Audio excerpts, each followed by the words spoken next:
Significação ela é uma revista que foi criada em 1974 pelo Eduardo Penhuela Canizal, e a revista ela tinha essa perspectiva de estudos semióticos. Ela, salvo engano, o subtítulo era Revista Brasileira de Semiótica, mas tinha alguma indicação precisa desse foco em semiótica. E o Penhuela, ele aqui, enfim, foi professor titular, foi chefe de departamento por anos, chegou a ser diretor da Escola de Comunicações e Artes, foi uma figura bastante importante. E depois que ele se aposentou, ele passou a trabalhar em outras universidades, mas ele resolveu deixar a revista aqui, né, dentro do departamento da universidade, e isso foi já nos anos 2000.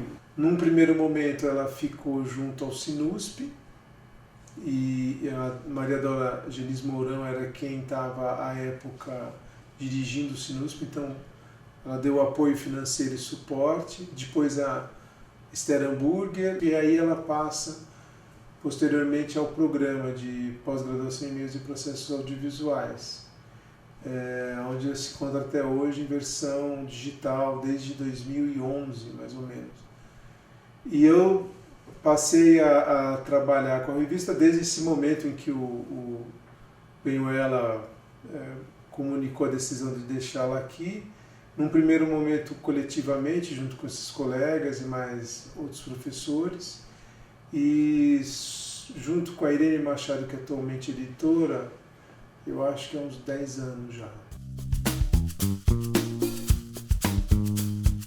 Nessa passagem para cá, ela mudou o subtítulo, né, da revista, então ela passou a se chamar Revista de Cultura Audiovisual. Então ela é dedicada à publicação de textos que trabalhem, né, do ponto de vista histórico, estético, sociocultural, as questões que se ligam às manifestações nesses diferentes meios de expressão.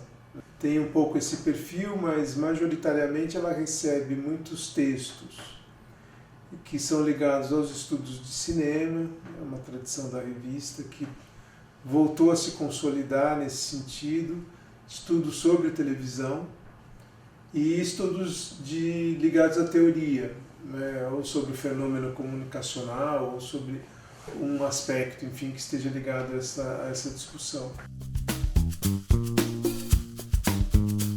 Hoje ela se encontra dentro de um portal, que é o portal de revistas da Universidade de São Paulo, dentro, portanto, de um sistema de gerenciamento de informações e com uma série de suportes que só são possíveis por conta da existência do CIB.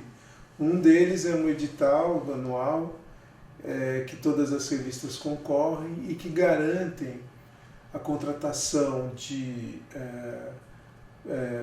pessoas que trabalham com a revisão de textos, pessoas que façam a diagramação desses textos. Mas tem muito trabalho que é voluntário, né? Então a revista hoje vive assim, são apoios anuais, quer dizer, nunca se sabe se no próximo ano esse apoio existirá, né?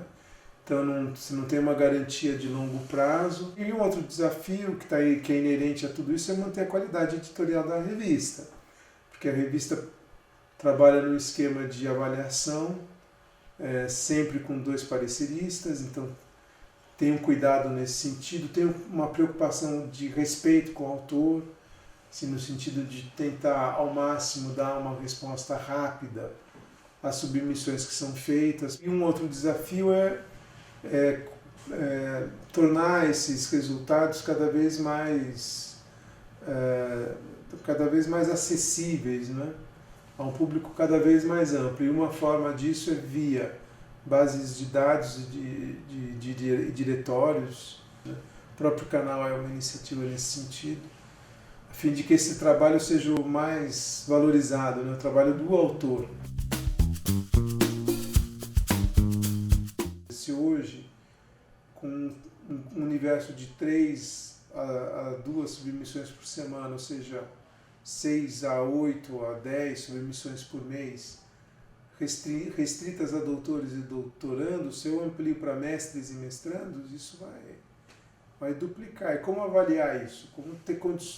Como construir uma infraestrutura que permita uma boa avaliação num tempo adequado dessa produção. Então não há condições hoje, pelo menos no caso da nossa revista, de atender essa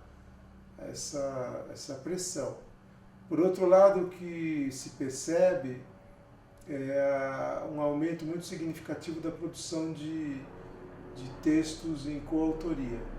Que, por um lado, eu acho que tem uma dimensão, em muitos casos, que se liga à ideia de grupo de pesquisa. Então, desde que exista essa justificativa, exista um sentido para. E muitas vezes você percebe que nesse afã, esse sentido às vezes está muito explicitado, não está muito claro.